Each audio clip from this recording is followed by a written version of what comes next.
So I see that it's 6 o'clock and we are on YouTube now. So I will call this meeting to order, seeing that we have quorum. We have two public meetings to address tonight, 58 and 60 Yonge Street and 229 Green Bay Road. And so I'll just read the notice of collection and then we'll get started on the public meetings. Personal information collected as a result of this public hearing and processes collected under the authority of the Planning Act and will be used to assist in making a decision on this matter. All names, addresses, opinions, and comments may be collected and may form part of the minutes, which will be available to the public. Questions regarding this collection should be forwarded to the Director of Planning Services. The purpose of public meetings is to present planning applications in a public forum as required by the Planning Act. Following presentations by the applicant, committee members will be afforded an opportunity to ask questions for clarification or further information. The meeting will then be open to the public for comments and questions. Interested persons are requested to give their names and address for recording in the minutes. Interested members of the public can email the committee clerk or the assigned planner if they wish to be notified regarding a particular application. No decisions are made at public meetings concerning applications unless otherwise noted. The public meeting is held to gather public opinion. An exception to this rule is combined reports, which consolidates the public meeting and comprehensive reports. These applications are deemed by staff as straightforward and routine. This business practice has been in place for a number of years and is received by the applicants as efficient customer service and effective use of committee time. Please note that staff use discretion in determining if an application can be a combined public meeting / comprehensive report to expedite the approval process. Public meeting records are provided to inform the public of all relevant information. Information gathered is then referred back to planning services staff for the preparation of a comprehensive report and recommendation to planning committee. This means that after the meeting tonight, staff will be considering the comments made by the public in their further review of the applications.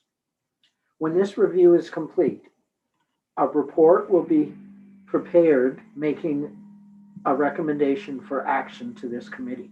The recommendation is typically to approve with conditions or to deny. The committee then makes a recommendation on the applications to City Council. City Council has the final say on the applications from the city's perspective. Following council decision, notice will be circulated in accordance with the Planning Act. If a person or public body would otherwise have an ability to appeal the decision of the Council of the Corporation of the City of Kingston to the local Planning Appeal Tribunal, but that person or public body does not make oral submissions at a public meeting or make written submissions to the City of Kingston before the bylaw is passed, that person or public body is not entitled to appeal the decision. So we'll move on to our first public meeting tonight, which is regarding a zoning bylaw amendment for 58 and 60 Yonge Street. So I'll open the floor for the planner who would like to speak to this.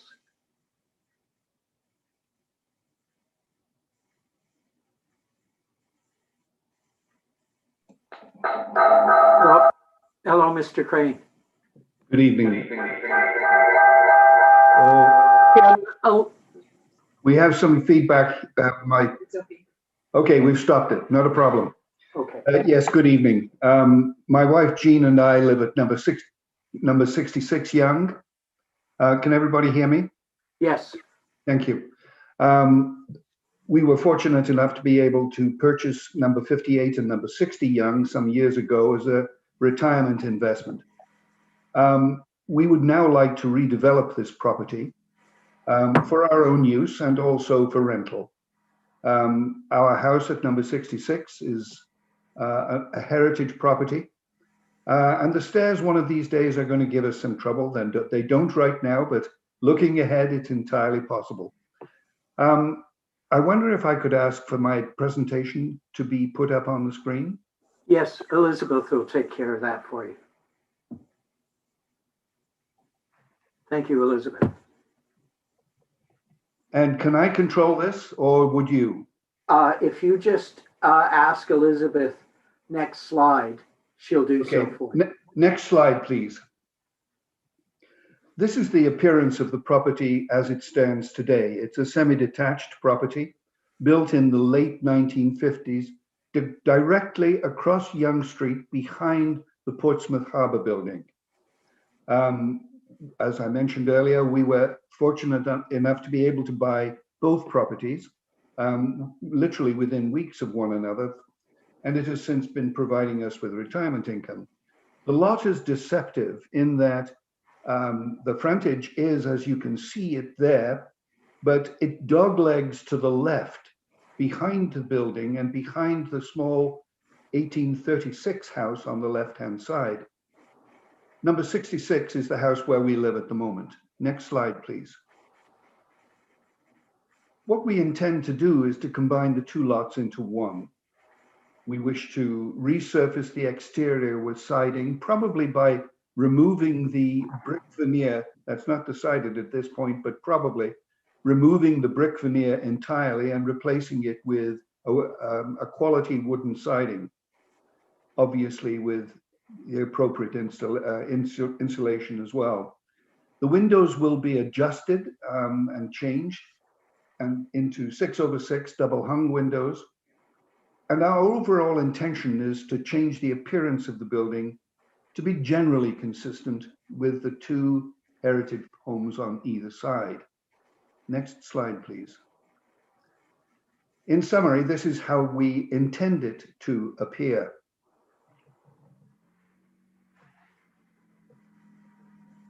Next slide, please. On the interior, we intend to convert the two side-by-side three-bedroom homes into a triplex by slicing the property horizontally. The two main floors, plus a single-story addition at the back, will become a 1,700 square foot three-bedroomed apartment with 2.5 baths. And the two upstairs floors and the two basements will become two separate apartments, two-bedroom apartments, of each of around about 1,175 square feet. The single-story addition has a separate full basement with access from the main floor apartment. The owners, that's us, will occupy the main floor apartment and rent the second floor and basement apartments. Next slide, please. This is a very busy illustration, and I'm sorry that it's so, there's so much detail there, but my purpose in showing it was to give you an idea as to how the addition will fit relative to the rest of the property. The rectangle at the bottom of the page, so to speak, is the outline of the existing two homes. And this is an illustration of the main floor, two bedrooms on the right, a break between the firewall of the existing firewall to the dining room and kitchen on the left-hand side, with a passageway to the living room at the back. Next slide, please. Oh, stop. Take me back there, please. My apologies. The entrance to there will be two entrances to the main floor, a front door which faces onto Yonge Street, and a side door which faces onto the driveway at the side. The access to the two apartments will be at the back of the building, using the existing staircase of one of the homes, up and down. Next slide, please. This is the second floor apartment. And as you can see, the stairs coming from the access at the back lead to the passageway, which has really 3 or 4 separate points of reference. 2 bedrooms, obviously. There will be a deck for the second floor apartment at the back, and access to the kitchen and combined dining room on the left. Next slide, please. The approval we need is to alter the number of bedrooms from 6 to 7. We believe that the development otherwise complies with all of the planning rules. That's the end of my presentation. If you have questions, ladies and gentlemen, please feel free. Thank you. And I will recognize, I'll turn to our planner on this file. I believe that's Mr. Fisher. Yes, thank you, Mr. Chair. According to the Planning Act, a notice of statutory public meeting was provided by advertisement in the form of signs posted on the subject property about 20 days in advance of the public meeting. In addition, notices were sent by mail to 92 property owners within 120 meters of the subject property. A courtesy notice was also placed in the Kingston Whig Standard on March 16th, 2021. And as of today, we have not received any written comments or concerns from the public. Thank you very much. I will now turn to the committee. If there are any questions for clarification, now would be the time to ask.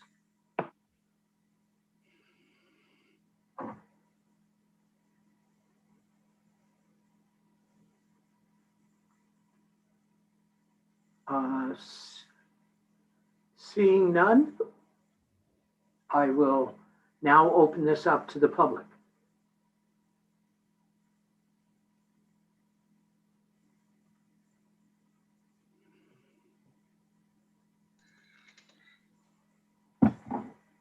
Mr. Chair, I do not see any hands at this time. So for members of the public who may wish to speak to this file, if you could please raise your hand in Zoom. Again, this is located in the center of your screen by moving your mouse over the window for Zoom. Mr. Chair, there is a hand up here. I'm just going to ask Carolyn Barnett if she would like to unmute herself, please. Hi, David. Hi. My husband and I are neighbors to David, and he has already shown us the plans. Do you have I would just like to see what we just saw is the building part, right? Yes. Not the deck part. No. No, there is, the deck is not shown on that illustration. Excuse me for interrupting you, but this is my mistake. Oh, I'm sorry. I'm sorry. Not yours. I'm sorry. No, it's not yours. I should have explained that everybody from the public has 5 minutes to speak, and then at the end, their answers will come in bulk from either our planner or the presenter. So that isn't your fault, Ms. Barnett. It was mine. It's been a long day. That's all I wanted to ask. Just a refresher on that. That's all. Okay. Thank you. And you may be the last person. So is there anybody else? Yes, Councillor Doherty. Thank you, Councillor. Thank you, Chair. I just want to check, because it's thank you for the presentation, Mr. Crane. That was really good. And I just want to double check, just because it's an odd lot, how much of the property of the backyard will the addition take up? Do you know? It will take up 750 square feet, but it is far below the overall coverage of the building itself, plus the addition, plus the garage, is far below the minimum requirement of the maximum permitted under the Planning Act. I fail to recall the exact percentage as we speak. I stand to be corrected, but I believe that the overall lot coverage is 33%, which is well below that which is permitted. I'd have to go back and check my notes to be certain. That I believe. Thank you. Sounds reasonable to me. I haven't committed it to memory either, but our staff will identify that in the comprehensive report Yep. that will come later. Thanks. Any further questions or comments? Mr. Chair, there is another hand raised. I'm going Oh. to ask Mark if he would like to unmute himself. Hello, everyone. Hello, Mr. Sandeluk. The floor is yours. This is Mark and Kim Sandlook of 15 Grange Street, just around the corner from David. The question is, one of the reasons we move and enjoy the neighborhood is because of a lot of the mature trees in the Portsmouth Village area. Just curious if there's going to be any trees taken down as a result of the extension in the back. There are two trees which are likely to be affected, one of which I can reasonably be sure is not going to be removed. The other one I have not yet been able to, frankly, I haven't even discussed it with the builder yet. It will be close to the back of the building. I do not know if it's going to be in the way of the construction process. I hope it isn't, because I have no plans to remove it unless it's absolutely essential.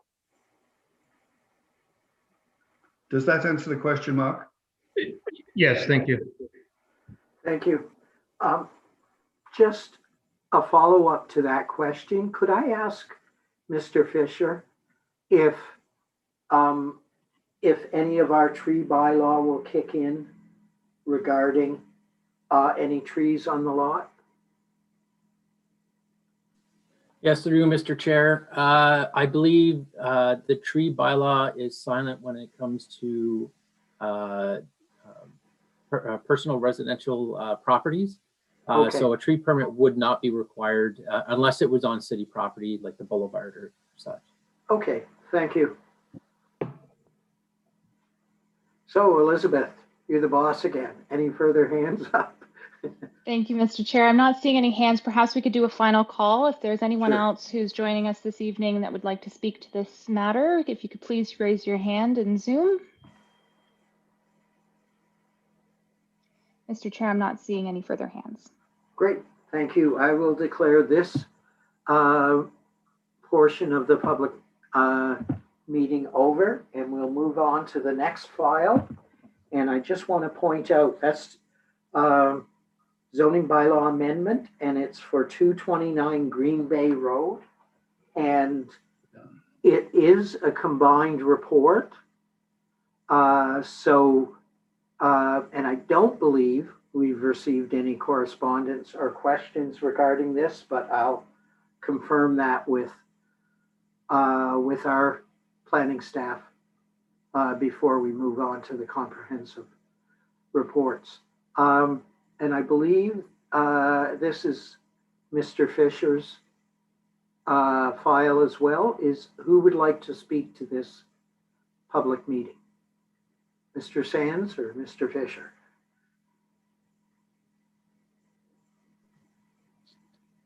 Thank you, Mr. Chair. I'm not, oh, sorry. Can everybody hear me okay? Yes, we can. We can even see you. Perfect. Thank you. Thank you. Thank you, Mr. Chair. My name is Jason Sands. I'm a registered professional planner, and I'm here on behalf of the owners of 229 Green Bay Road this evening to provide a presentation with respect to the zoning bylaw amendment application to facilitate a 1.5-story addition to the existing single-family dwelling. Just as you have mentioned in your introduction, Mr. Chair, this is an application for, this application is being presented from perspective of both a public meeting as well as a comprehensive. And many of you may be familiar with the address as it has successfully been passed with respect to Heritage Kingston through the heritage permit process. Next slide, please. So from a locational context perspective, the subject property is located in Barriefield, the village of Barriefield, which is directly east of the Great Cataraqui River And Barriefield is approximately 1.5 kilometers from the downtown central business district. The image on the right-hand side of the screen with the red dot denotes its location, given the causeway, the downtown, and the Lake Ontario to the south. This parcel is uniquely situated within the village itself. It is one of the few parcels in the village that has frontage on the water, the Great Cataraqui, as well as from a land use planning perspective. One of the uniquenesses of Barriefield is that it is a heritage conservation district, and if I'm not mistaken, the first to be designated within Kingston and the province. Further to that, the Great Cataraqui is designated as a UNESCO World Heritage Site, so there's a level of protection that exists from a Parks Canada regulatory perspective, and we will overview that as part of this presentation, and you will see commentary within your package that's been received from Parks Canada respecting this application. Next slide, please. So again, just very quickly and high level, Barriefield, as noted, is a heritage conservation district, which was first settled in 1814. And there's 3 of the districts in cities, the city proper. It was the first. It's noted to being developed with modest size dwellings and residential built form that's reflective of the time period. And this application does not seek to stray from that type of built form, as it maintains from a compatibility perspective both use and form. Further to that, with respect to the age of the area, the sensitivity from an archaeological perspective is high, and given this location adjacent to the water and within the village itself, the applicant has successfully completed a stage 1-2 archaeological assessment, which has been submitted for ministry approval. Next slide, please. So the subject property is a relatively large parcel, 858 square meters in size, frontage on, as noted, Green Bay Road. It's at the terminus of Green Bay Road, as well as frontage on the river. It's currently developed with an existing single family dwelling, and as noted, the proposal is to complete an addition that does not seek to increase the density from a unit perspective, rather increase the gross floor area of the existing single family dwelling and maintain that use. The image on the right is an image taken from the front yard, which is between the existing dwelling and the Great Cataraqui River. Next slide, please.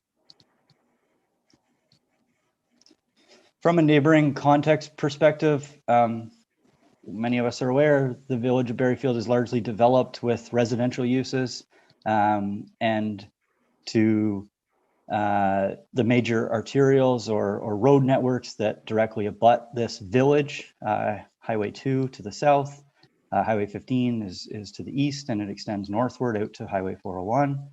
And as noted, the Great Cataraqui River is to the west. The existing 2.5-story built form is, as noted, compatible, consistent, and in keeping with the many of the residential developments in that neighborhood. As you move further towards the D&D Department of National Defense lands, you get into the institutional uses, which are larger in scale with respect to the soccer field adjacent to Barriefield, and some of the other institutional uses on the east side of Highway 15. Next slide, please. The subject property is designated residential in the city's official plan, and the green on the mapping to the right illustrates the EP, environmental protection area, which it coincides with the water, the Great Cataraqui, and extends onto the subject property. This is consistent with all of the properties adjacent to the river, as that riparian corridor and 30-meter ribbon of life is an important feature adjacent to our water bodies and waterways, and that is reflected in the official plan policies. Some of the quickly, some of the policies that are applicable to this, section 2.7 with respect to compatibility are applicable, and in our opinion, the proposal that seeks to construct an addition similar in scale is consistent with those policy sets. Archaeological and cultural heritage are of noteworthy based on the location in the Heritage District. And there are specific Heritage Conservation District policies in the official plan that are furthered in the district plan that are applicable to the entire village as well as the subject property. I just wanted to note that the subject property, although it's within the Village of Barriefield Heritage Conservation District, it is a newer build, a 1994 build, and the existing single-family dwelling on that parcel is not a heritage designated building, although it falls in the larger, all-encompassing Heritage Conservation District. Next slide, please. From a zoning perspective, the subject property has unique zoning. It's got a site-specific residential type 1 R135 zone that, as noted, was brought into effect in bylaw 3274 in the year 1994. The existing dwelling was constructed in 1994, and it was designed by Mac Gervin, who has been leading this project for the addition through the heritage permit approval process. So just a unique comment that the original designer for the subject property is also the designer being utilized through this process.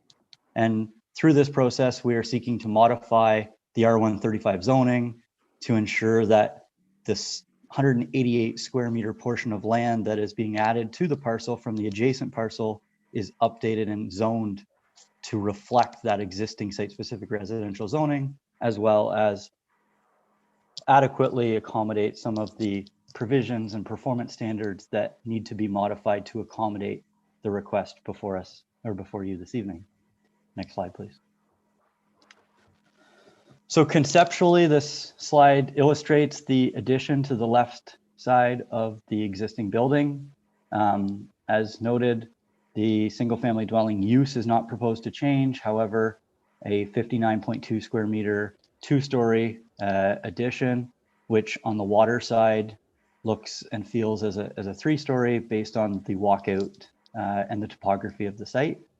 The existing accessory structure that you see in front of, between the existing development and the Great Cataraqui does exist today. It was approved through minor variance applications just over a decade ago, and that's proposed to be retained.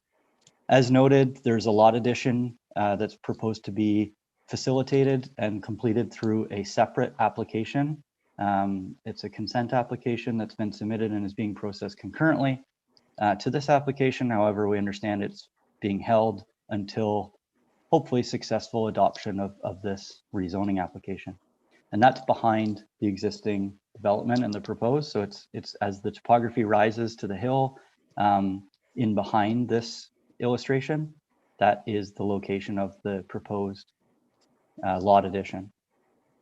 The one thing this illustration doesn't do effectively is it fails to recognize the naturalized state of the shoreline, the riparian area, and the existing vegetation on site. There is vegetation that's on site. The riparian area is very naturalized, and it is to be maintained through the development plan and the on-site works. There's ability to ensure that that is not compromised, and permitting through the Cataraqui Conservation Authority and Parks Canada will ensure that that is not overlooked. Next slide, please. This slide illustrates the proposal from a site plan perspective. You can see where the proposed addition is to the north of the existing development. The Great Cataraqui is on your left-hand side, on the west of the existing development, and the driveway is on the south, which comes in off the terminus of Green Bay Road, and none of that is proposed to change. Next slide, please. So just, I believe there's elevations for the next 4 slides. So the first elevation here is from the west elevation, which depicts the proposal from the water. It's the most prominent view plane and gives the best illustration of what the concept will appear. The addition to the left side of the existing development, noted as 24.6 feet in width, is designed to be compatible from a roofline perspective, overall building height, scale, massing, materiality, window placement, etc. So that has been very carefully designed and refined through the heritage process to ensure consistency and compatibility with all of the Heritage Conservation District policy plans. Next slide, please.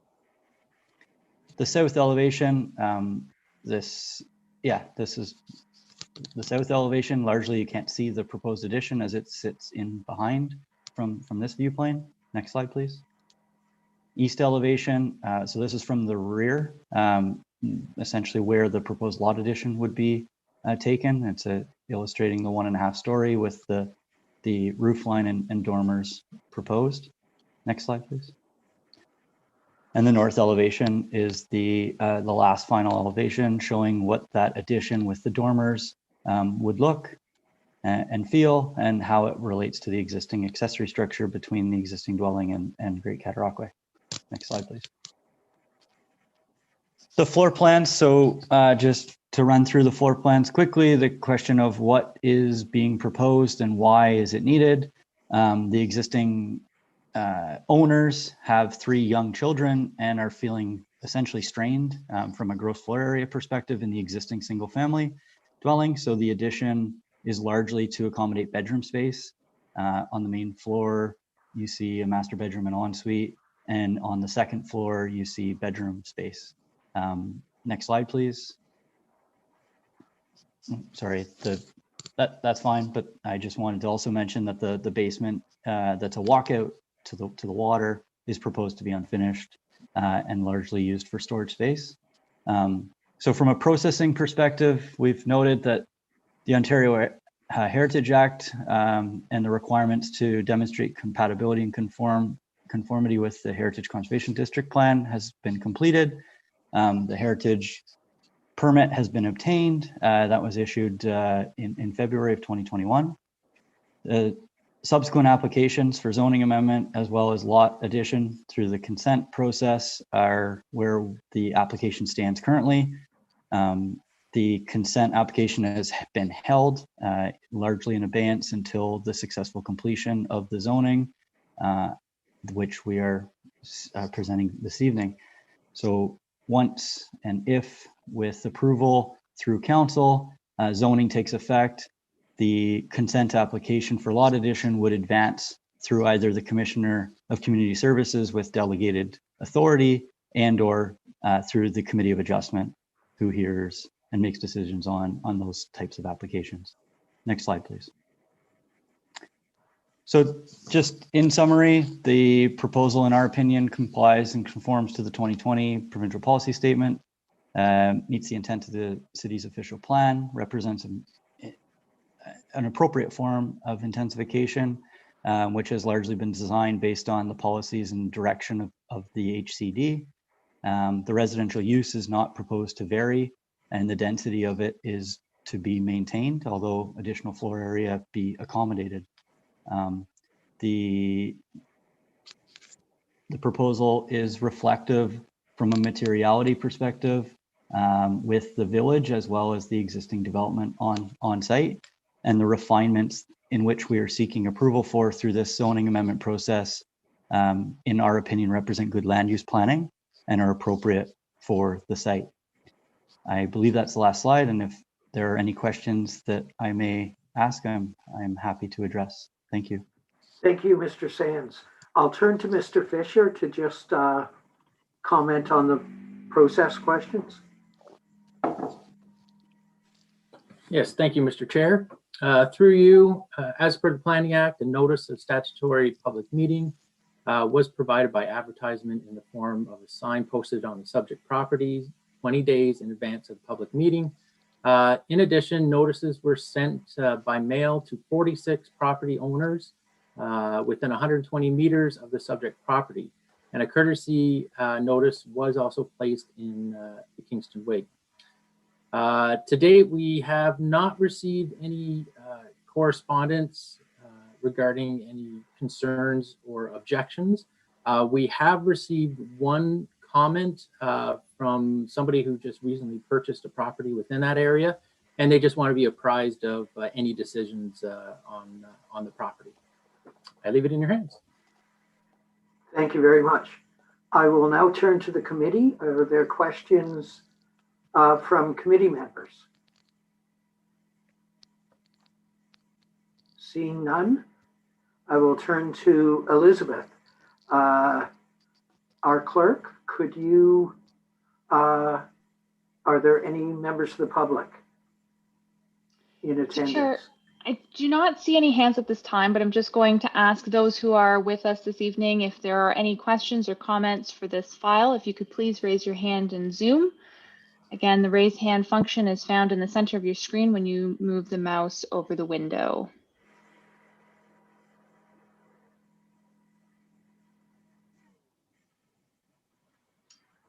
Mr. Chair, we do have one hand up. I'm going to ask Ms. Westgarth if she could unmute herself.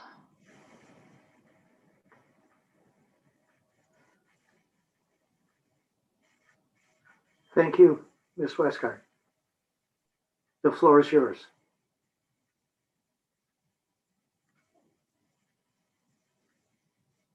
She's showing as unmuted.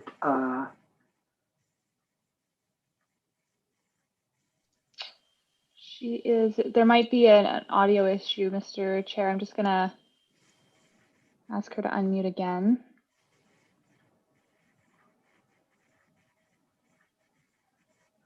Could we afford her the opportunity to phone in?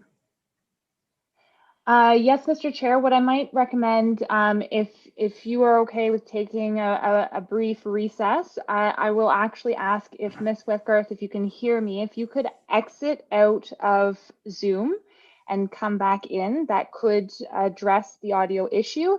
If not, I will send you an email with the call-in numbers. So, Mr. Chair, if we could take a brief recess. We will. Thank So we'll declare a 5-minute recess. Thank you.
Hello all. If everybody can sign back in, I think we're good to go.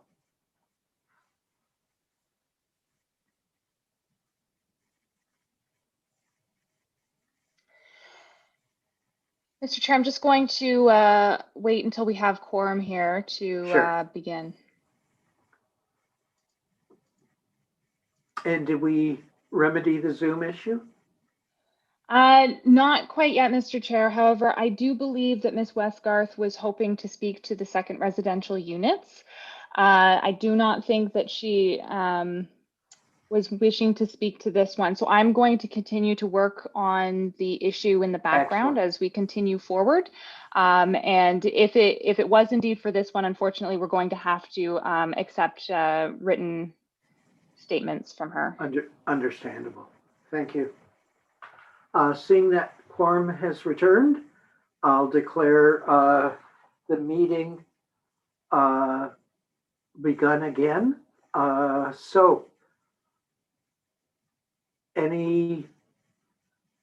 don't believe there were any other members of the public wishing to speak to this. Any members of the committee wish to make a final statement? Seeing none, I'll declare the public meeting over and we'll turn to our regular planning committee meeting 06/2021. I'm sorry, 08. I need to replace my glasses, I think. So I'll call the meeting to order. Approval of the agenda. If there's a mover and a seconder, thank you, Vice Chair Osanek and Councillor Hutchison. All those in favor? Carried. Disclosure, confirmation of minutes from our March 4th meeting. We've had an opportunity to look at them. Who would like to move and second that? Councillor Hutchison and Councillor Hill. Any questions, comments? All those in favor? Carried. Disclosure of pecuniary interest. Seeing none. Delegations, we have none. Briefings, we have none. Business. This portion of the meeting is open to the public. The city has initiated a new process in which members of the public will have the opportunity to speak for up to 5 minutes on comprehensive reports presented before the Planning Committee.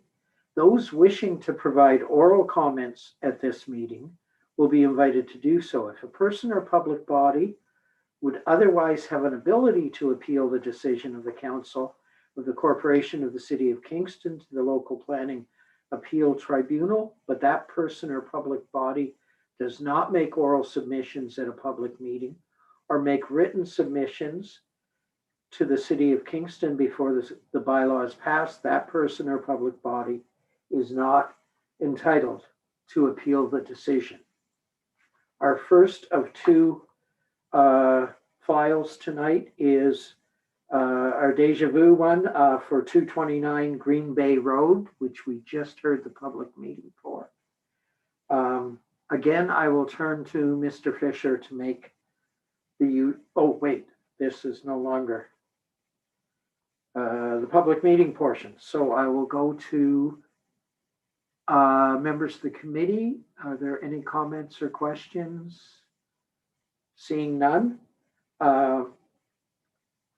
we will go right to the recommendation unless there's members of the public that have joined us. Ms. Fawcett. Thank you, Mr. Chair. I'm just going to check in with members of the public if they wish to speak to this matter one last time. If they could please raise their hand in Zoom.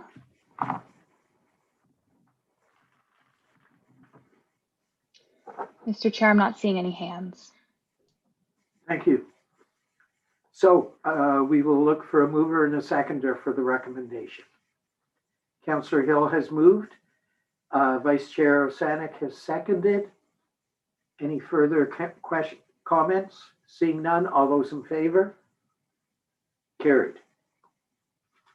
Moving right along to our city official planning zoning bylaw amendment regarding secondary suites.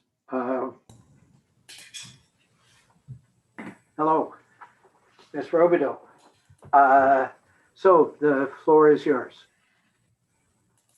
Perfect. Thank you. And through you, Mr. Chair, can you confirm that you can hear me okay? Yes, loud and clear. Great. My name is Megan Robideau, and I'm a planner in the Planning Services Division at the City of Kingston.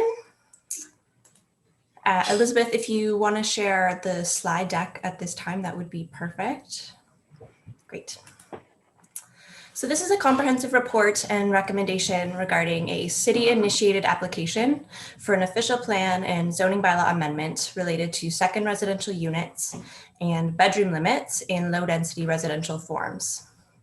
A public meeting was held on this application on February 18th of this year. As included and responded to in the staff report, several pieces of public correspondence have been received related to this application. Since preparing the staff report, 8 additional pieces of correspondence have been received, 3 of which are included in Schedule A and 4 which are included in the addendum. 1 additional piece of correspondence was received after 5 p.m. today, so we will ensure that that's included in a future council agenda. This new correspondence has been reviewed by staff and has been addressed by the revised proposal. Next slide, please. As discussed at the public meeting, staff have been monitoring applications received for second residential units since 2019, when council approved amendments to the official plan and zoning bylaws to broaden second residential unit permissions across the city.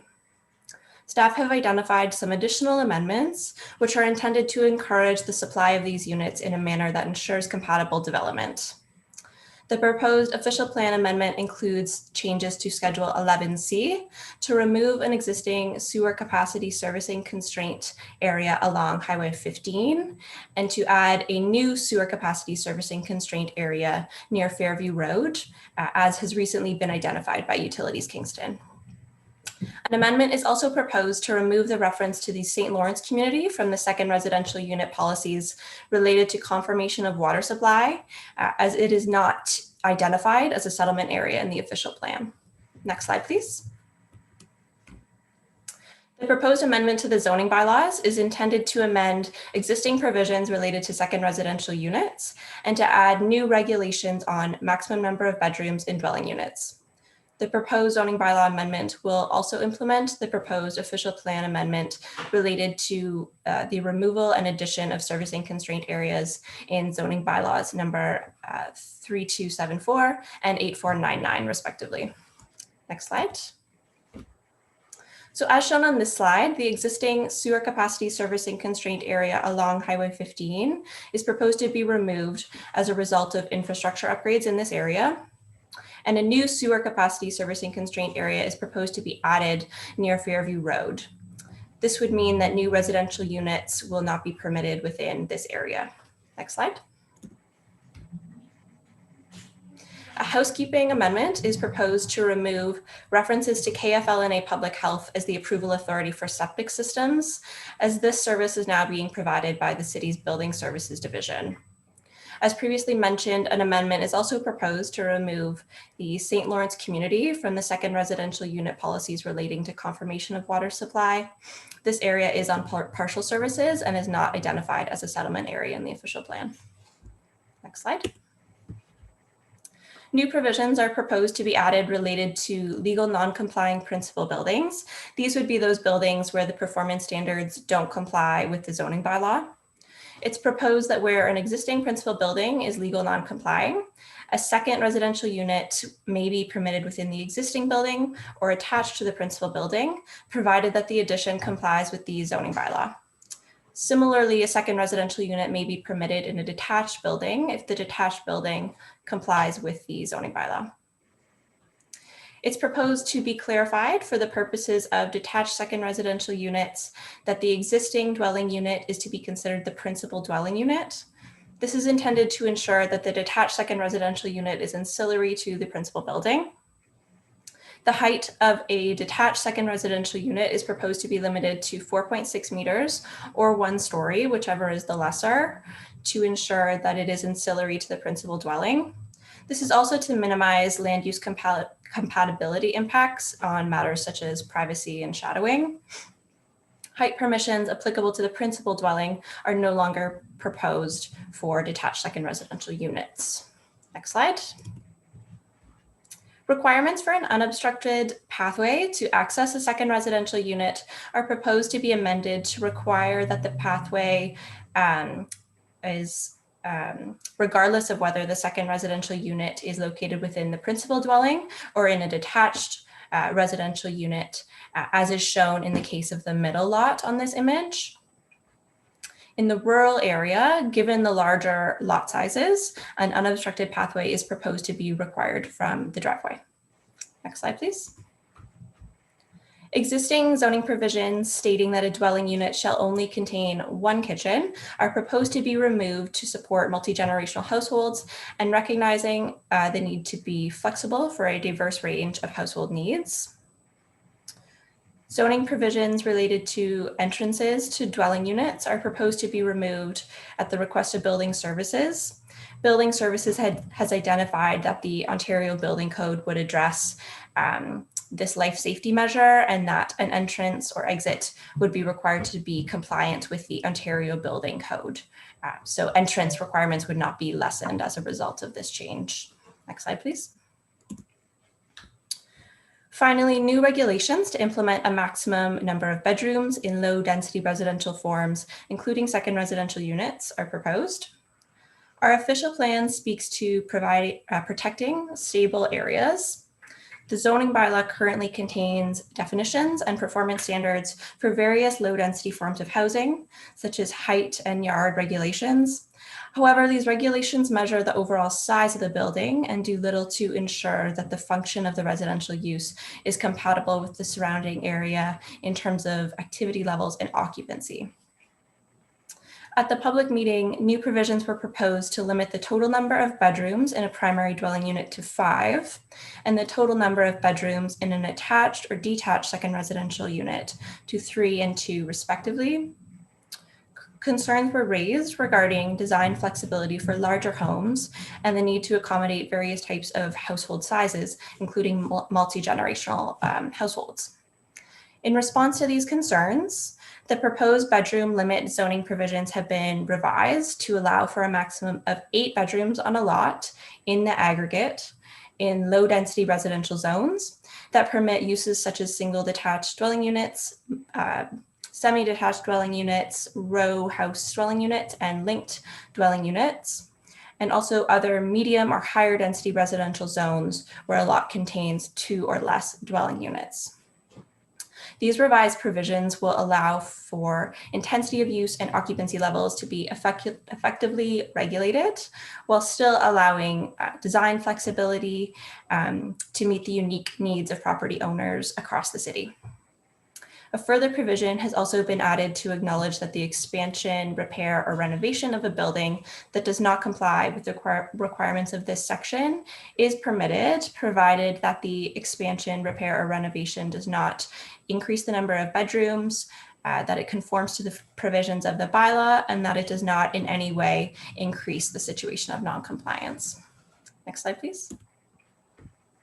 For added clarity, the proposed definition of bedroom that was previously presented has also been slightly revised as shown here. This revised definition takes into consideration the Ontario Building Code size requirements pertaining to bedrooms. Next slide, please. Additionally, the definition of bachelor dwelling unit is proposed to be revised as a dwelling unit within which the areas intended for sleeping and common living are combined into a single room. For the purposes of these provisions, a bachelor dwelling unit would be deemed to contain 1 bedroom. Next slide, please. Public comments received on the proposed amendments have been addressed in the comprehensive report. Planning Services recommends approval of this application for official plan and zoning bylaw amendment. The proposed amendments will continue to encourage the supply of second residential units in a manner that ensures compatible development. The proposed bedroom limitations will limit activity and occupancy levels in low density residential forms. The proposed amendments are consistent with the provincial policy statement and conform to the City of Kingston official plan. Last slide. And with that, we're happy to answer any questions you may have here forward. Thank you very much. Thank you, Ms. Robideau. I will now open this up to members of the committee. If you have any comments or questions of any of our planning staff, now would be the time to ask. Yes, Councillor Hutchison. Thank you, Mr. Chair. Just to be clear, you probably just missed this. So what's the definition of low density being applied here?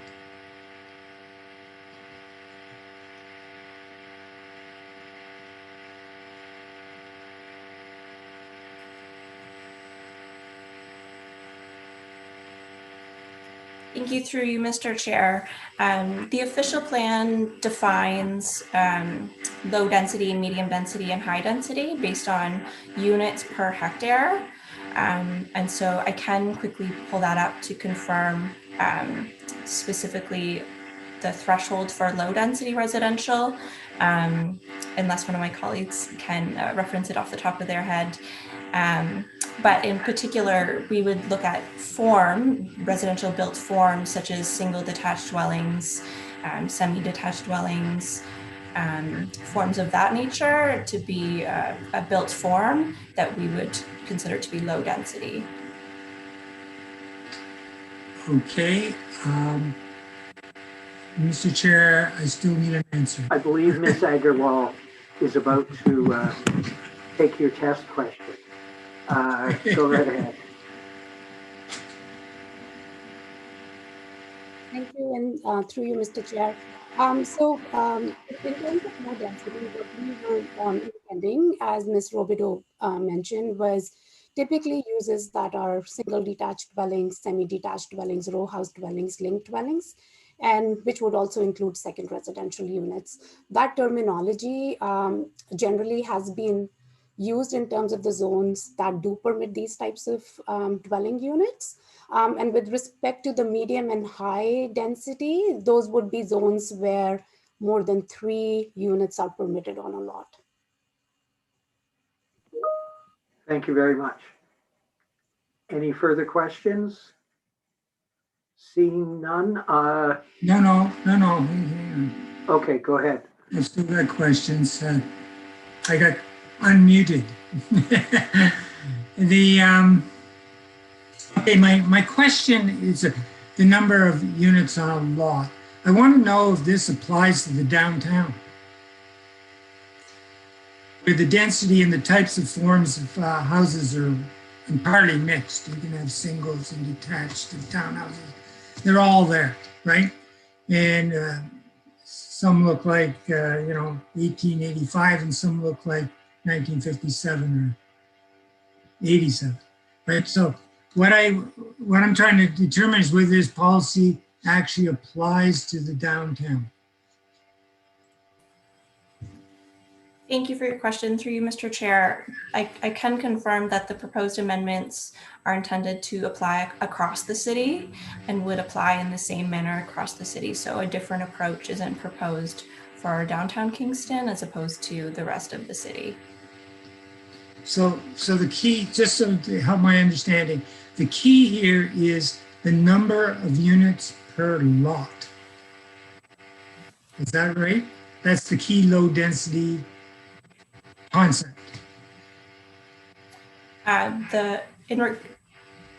Through you, Mr. Chair, in regards to the maximum number of bedroom provisions, which I believe is what you're speaking to, Councillor Hutchison, they're proposed to apply on lots that contain 2 or less dwelling units. And Ms. Agarwal, if you want to add to that? Yes, thank you, and to Mr. Chair. Yeah, in addition to what Mr. Robideau just mentioned, so these provisions are proposed to apply to all residential zones within the urban area of the city. So what I mean by these provisions is the provisions relating to the bedroom limits. And they would apply to any zone that permits 1 or 2 dwellings on a lot. There are some zones that permit higher density residential uses, such as apartment buildings, However, there are situations within those zones where it historically there have only been like a single detached dwelling on a lot. So these bedroom provisions would apply to those 1 and 2 unit dwellings on those properties as well, only within the urban area of the city and in a residential zone. Right, okay. So this would apply, so if there is one unit, one principal building on a lot in the downtown, like my district or Councillor Neal's, the 8-bedroom limit will apply, correct? That was my impression. That's what, listening to some of what was being said, I just want to be absolutely sure that that is the case. Yes, through you, Mr. Chair. Yes, that's correct, Councillor Hutchison, as long as the lot is located in a residential zone. So for example, residential developments that are located in commercial zones are not subject to that.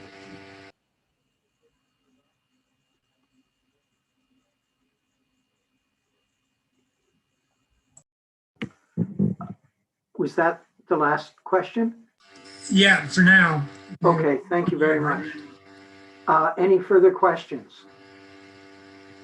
Seeing none, I will ask Deputy Chair Osanek to take over. Vice Chair. Thank you.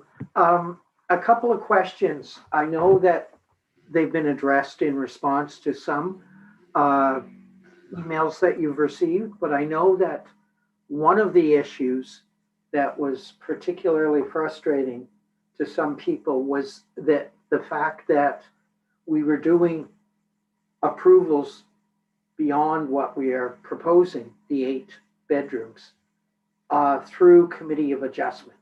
Is it accurate that any application to go beyond the eight bedrooms will have to come to Planning Committee for a proper zoning amendment and not go through Committee of Adjustment? Is that accurate?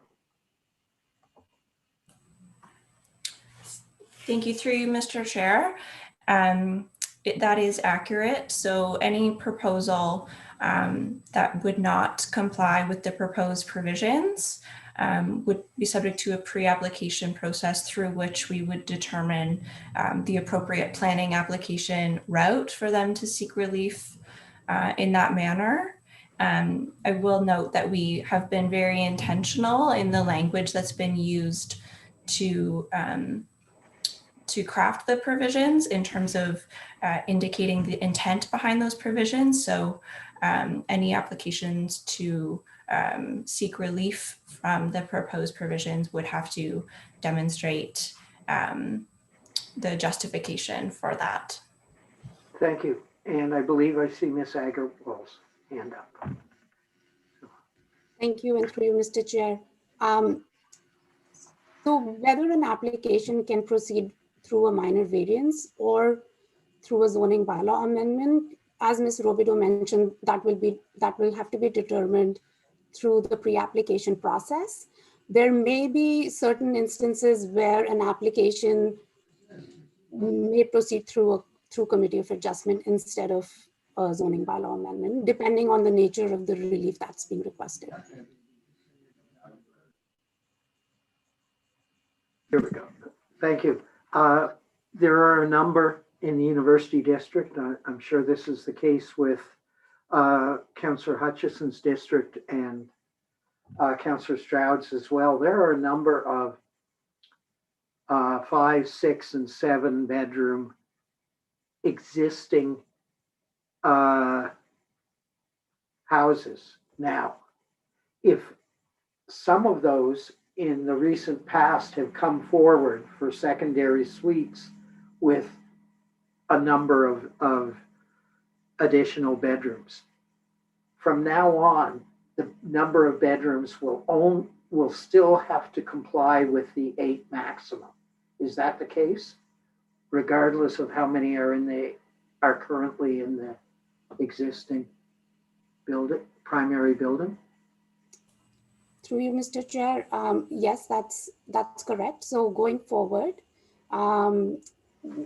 residential developments would have to show zoning compliance with respect to the number of bedrooms. If there are already 8 bedrooms on a property, if there was a proposal to add a second residential unit with additional bedrooms, they would have to go through a planning process. Thank you. And I just want to quickly address one of Councillor Hutchison's questions, because I think I see what he was getting at. We have a number of single dwelling or 2 dwelling houses that are residential in my district in Williamsville, but they are zoned B zone from way back when. An owner there, whether it's in Councillor Hutchison's district or mine, if it's a B zone, would they still have the ability to demolish the existing one and build up to 4, 5, 6 stories? Am I understanding that accurately? Thank you, and through you. So if somebody wanted to demolish and rebuild a dwelling within the B zone, they would have to comply with all applicable zoning regulations. I don't recall on the top of my head what is the maximum permitted height, whether or not they can build 4 or 5 stories. However, yes, somebody could demolish and rebuild, provided that they comply with all of the requirements of the zoning bylaw. Now, with respect to the B zone, where currently there are only 1 or 2 units on a lot, they will be subject to this bedroom regulation. However, if there are more than 3 units on a lot in the B zone, they will not be subject to the bedroom regulation because there are other performance standards in the zoning bylaw that they would have to comply with. Yeah.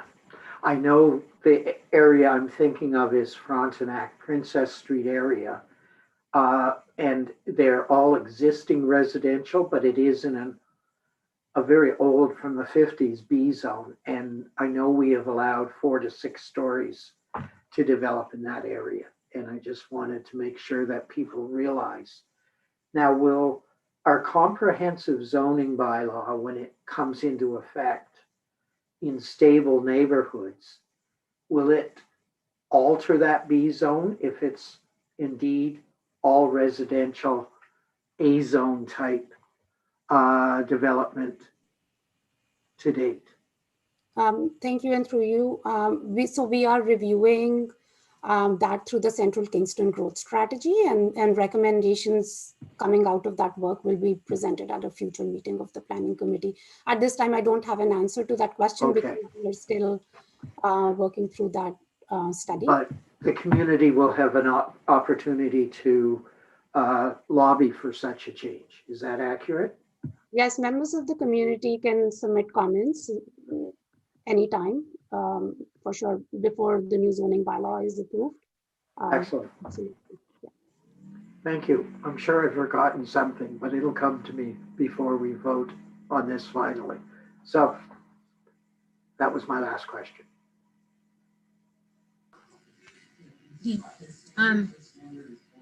Mr. Chair, do you want the chair back?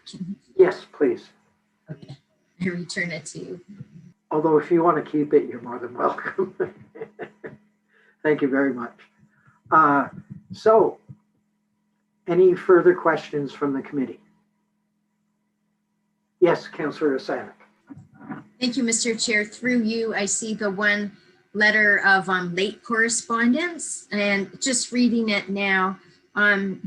For the first question on it is, please make it clear by common area being a living room open to all occupants of the unit or a dining room.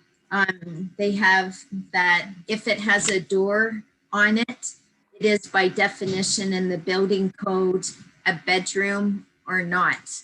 Can we already answer that question? So I think they're saying if a dining room or a living room is, supposed to be open to all occupants, if it has a door on it, does that change does that make it become a bedroom, or does that stay then as a dining room or living room? I don't know if you've seen that first question that they have in there. Thank you, and through you, Mr. Chair. So we did have that conversation with our chief building official as to how would they classify, for example, a dining room, and they said that it would be considered a dining room. So it's not where a dining room would be considered a bedroom. However, with respect to a den, if that meets the definition of a bedroom, it would be considered a bedroom. Thank you. And then just a follow-up question for you, Mr. Chair. And is the requirement that makes a den a bedroom that it has a closet? Is that what makes that room a bedroom? Whereas a dining room, if there isn't a closet, that stays as a dining room? Or just wouldn't it be called a bedroom? Thank you, and through you. So with respect to a den, yes, there is the closet, but then there is also the provision of natural light. So typically what we see is that dens won't have a window. So in that case, however, if it meets the definition as we are proposing, if it's over that size limit, it would be considered a bedroom. Thank you. Thank you. Good questions. Any further questions? No. Did I see Councillor Hill's hand raised? No, he was just waving. Good. So I believe I don't see any other hands up, so we will go to the public, and I believe there are members of the public that wish to speak. And if I could ask everybody, if you're a member of the public, to raise your hand. And if there's a number beyond 5, I'll have a recess and we'll deal with the 4 or 5 that come up initially. So, Madam Clerk. Thank you, Mr. Chair. As you just noted, we're requesting that those who are with us as members of the public, if you please raise your hand if you'd like to speak at this time.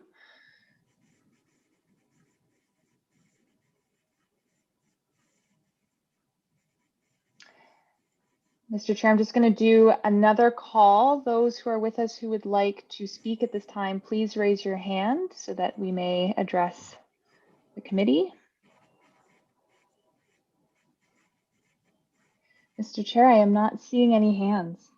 I think that's a sign that our staff have done a very, very good job of addressing the concerns expressed by the public. So yes, Councillor Osanek, we'll go back to the committee now. Thank you. Through you, Mr. Chair. Just got another email as we were doing this from Councillor Osterhoff, because he can't be here, and it's forwarded from one of his constituents in the countryside. So this applies to homes in the countryside district, does it? It's my understanding that this applies only to the urban, yes, okay. Urban core, or the urban area of the city. That's what I thought, but then so there's confusion. I just want to confirm. Nope, we need to reaffirm that for sure. So things like the bedroom limit would not apply in the rural area of the city. Is that accurate, Ms. Robideau? Yeah, thank you through you, Mr. Chair. The proposed zoning bylaw amendment as it relates to bedroom limitations is intended to apply to residential zones within the urban area. Those amendments to the official plan and to the zoning bylaws as they relate to the second residential unit provisions would apply to the rural area as well. Great, thank you very much. This has been a while coming, but I want to congratulate all of the people who submitted concerns, and I want to thank staff for doing a good job on on addressing those concerns. I see Ms. Agnew has joined us. Would you like to have your 2 cents worth, or are you okay? No, thank you. I've just been here quietly listening in the background, and thank you for your kind comments about the work that that the staff team has done here tonight. I appreciate it, and certainly I would agree with you. It's been well done, so thank you very much. You're welcome. This, I know we look to best practices in other communities. And so I'm assuming that once this is passed by council, both zoning and official plan, this might be appealed, but it would be very defensible through the appeal process. Is that an accurate assumption?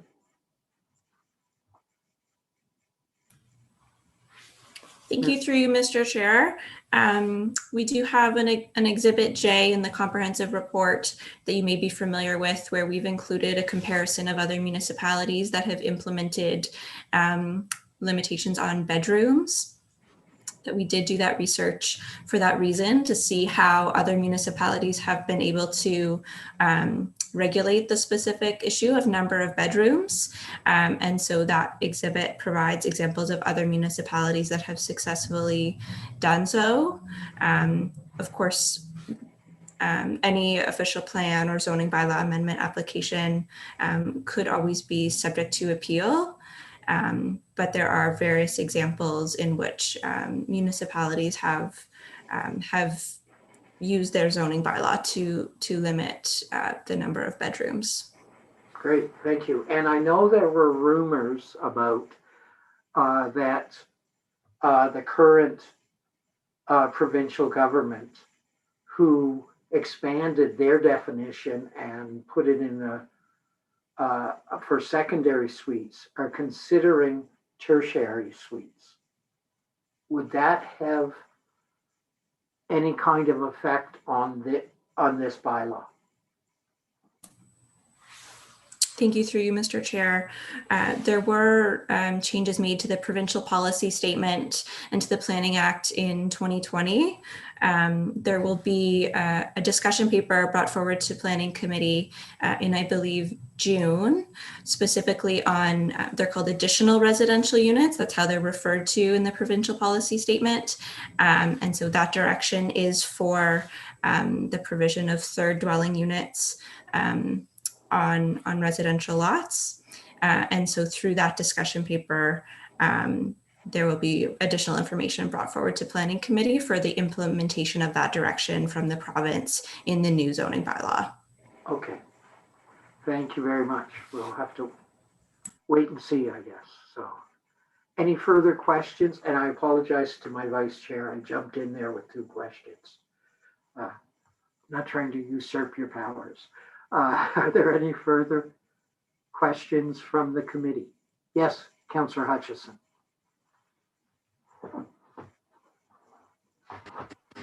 Yeah, okay, thank you. Okay, this is a bit redundant. Oh, Ms. Robideau just disappeared there.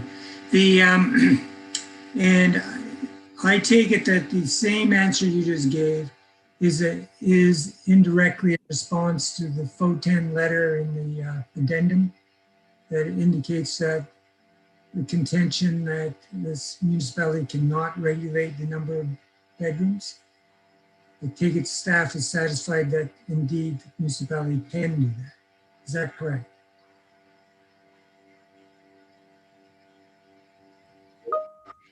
Yes, Ms. Agarwal. Yes, thank you, and through you, Mr. Chair. Yes, it is staff's position that we can regulate the number of bedrooms. It has been done by several other municipalities in Ontario. Thank you very much. I think, with all due respect to our private planners, I think they're like lawyers.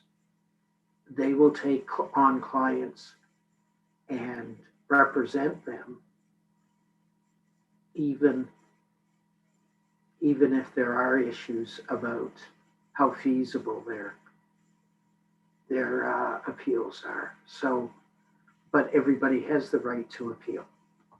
So I believe that's accurate. If Ms. Agarwal could nod, that would be good. Thank you.